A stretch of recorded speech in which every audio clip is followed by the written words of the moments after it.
पास पत्थर की मड़ी भले ही हो या ना हो। क्यों? क्योंकि इस मड़ी की तो फिर भी कोई कीमत होती है।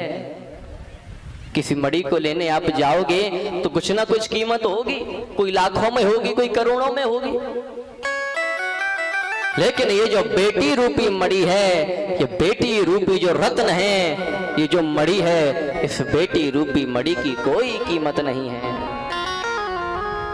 अनमोल मड़ी है मेरे भारत की बेटी, मेरे राष्ट्र की बेटी। लेकिन आजकल तो महाराज ऐसी विडंबना आ गई है कि ऑपरेशन के दौरान यदि जब चेकअप करते हैं कोई माता गर्भवती हो डॉक्टर, तो डॉक्टर ये बता दे माता पिता को कि इसके गर्भ में तो बेटी है, बेटा नहीं है, इसकी तो लड़की होगी। तो जो कई माता पिता हैं वो पता है क्या कहते हैं? तो मार दो इसे, हमें तो बेटा चाहिए। धिक्कार है ऐसे उन माता पिताओं के लिए जो गर्भ में ही बेटियों की हत्या कर देते हैं, गर्भ में ही बेटियों को मार डालते हैं। ध्यान देना, जो माता पिता और डॉक्टर गर्भ में ही बेटियों को मार डालते हैं, गर्भ में ही बेटियों की हत्या कर डालते हैं, मेरी दृष्टि में वो माता पिता और डॉक्टर नहीं बल्कि वे जल्लाद हैं, जल्लाद हैं, जल्लाद हैं। बोलो श्री महाराज की।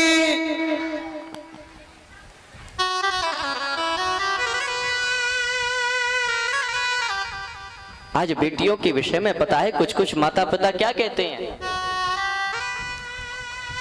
कई माता पिता तो कहते हैं महाराज आखिर अब हम भी क्या करें, हमारी बहुत बड़ी मजबूरी है।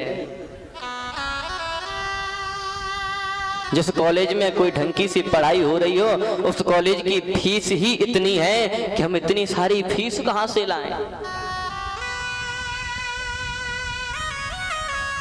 उस फीस को जमा करने का इतना सारा पैसा कहां से लाएं? कई माता पिता कहते हैं कि हे महाराज अपनी बेटियों के विवाह के लिए हम इतना सारा दहेज कहां से लाएं? और कई माता पिता तो आंखों में आंसू भर के ये कहते हैं कि हम सब कुछ यदि कर भी लें, पैसों की जुगाड़ कहीं से कर भी लें, लेकिन आखिरकार उन लोगों से अपनी बेटियों को कैसे बचाएं जो हमारी बेटियों पर गलत दृष्टि डालते हुए आवारा कुत्तों की तरह गलियों में घूमते रहते हैं, चक्कर काटते रहते हैं। आखिर उनसे हम अपनी बेटियों को कैसे बचाएं? आजकल तो महाराज ऐसा हो गया है कि किसी बेटी का अकेले कहीं जाना भी दुर्लभ है।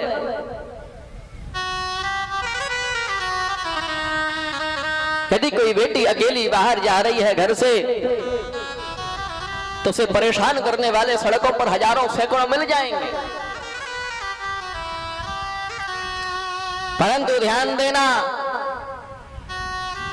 अगर किसी कॉलेज में आवश्यकता से अधिक फीस लेने के कारण बेटियां मारी जा रही हैं, तो इस हत्या का भागीदार वो कॉलेज भी है जहां पर आवश्यकता से अधिक फीस ली जाती है। बोलो श्री महाराज की।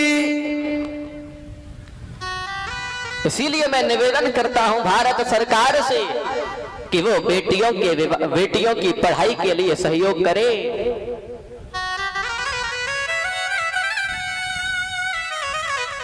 अगर बेटियों की हत्या का कारण बेटी बचाओ बेटी पढ़ाओ वाली योजना में से रिश्वत खाने वाले कुछ लोग हैं,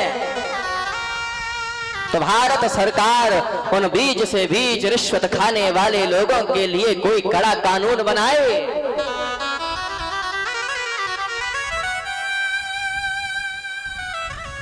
अगर बेटियों की हत्या का कारण गलियों में घूमने वाले आवारा लोग हैं जो कि भारत की बेटियों पर गलत दृष्टि डालते हैं, उन लोगों से भी मैं निवेदन करता हूं कि आप इंसान से हैवान बनने की कोशिश मत करो, बल्कि इंसान ही बने रहो।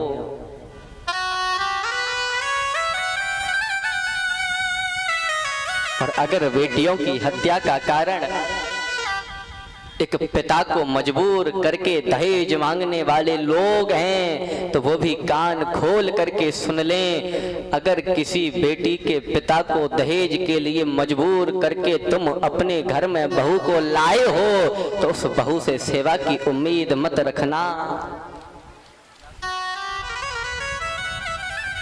हाँ, अगर किसी बेटी का पिता सामर्थ्यवान है, अपनी मर्जी से भले ही वो करोड़ों अरबों रुपए दहेज में दे दे तो कोई बुराई नहीं है, कोई पाप नहीं है। लेकिन जो लोग दहेज के लिए बेटी के पिता को मजबूर करते हैं वो भी बेटियों की हत्या के भागीदार हैं। बेटियों की हत्या में उनका भी भाग है। आजकल पता है हमारे भारत की क्या विडंबना है। जैसे बाजारों में भैंसों को बेचा जाता है ना, बोलियां लगा करके, उसकी खूबियां बता करके, ठीक यही स्थिति आजकल हमारे भारत के बेटों की हो गई है। आज भारत का एक पिता अपने बेटे को भैंसे की तरह बेच करके दहेज मांगता है। देखो हमारा लड़का इतना कमाता है, इतनी बड़ी नौकरी में, तो इससे कम तो दहेज हम नहीं लेंगे। लेकिन क्या हमने आज तक उस कन्यादान के महत्व को समझा है? अगर कभी समय मिले तो विवाह पद्धति में कन्यादान संकल्प को पढ़ना। जब एक बेटी का पिता अपनी बेटी का कन्यादान करता है, जब संकल्प बोलता है तो वो पिता क्या कहता है?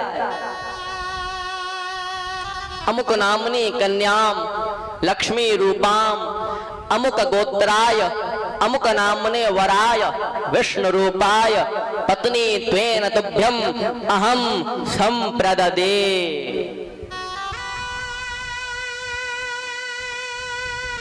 संकल्प करते समय बेटी का वो पिता कहता है कि मैं अपनी लक्ष्मी स्वरूपा बेटी को विष्णु स्वरूप वर के लिए पत्नी के रूप में समर्पित करता हूं।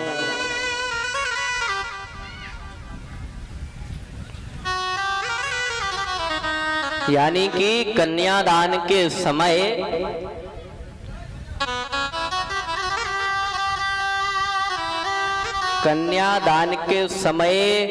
उस कन्या को, उस वधू को लक्ष्मी का रूप बताया है और वर को विष्णु का रूप बताया है। तो आप विचार करिए, जब माता लक्ष्मी ही आपके घर में बहू बन करके आ रही हैं तो फिर दहेज की आवश्यकता ही क्या है? फिर पैसों की भूख की आवश्यकता ही क्या है? लक्ष्मी के ही तो पीछे दुनिया भागती है। वो लक्ष्मी ही जब बहू बन करके आपके घर में ही रहने आ रही हैं।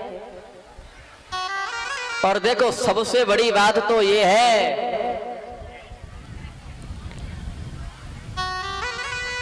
कि बेटी भले ही धनवती बिल्कुल भी ना हो, लेकिन गुणवती अवश्य होनी चाहिए, संस्कारों वाली अवश्य होनी चाहिए।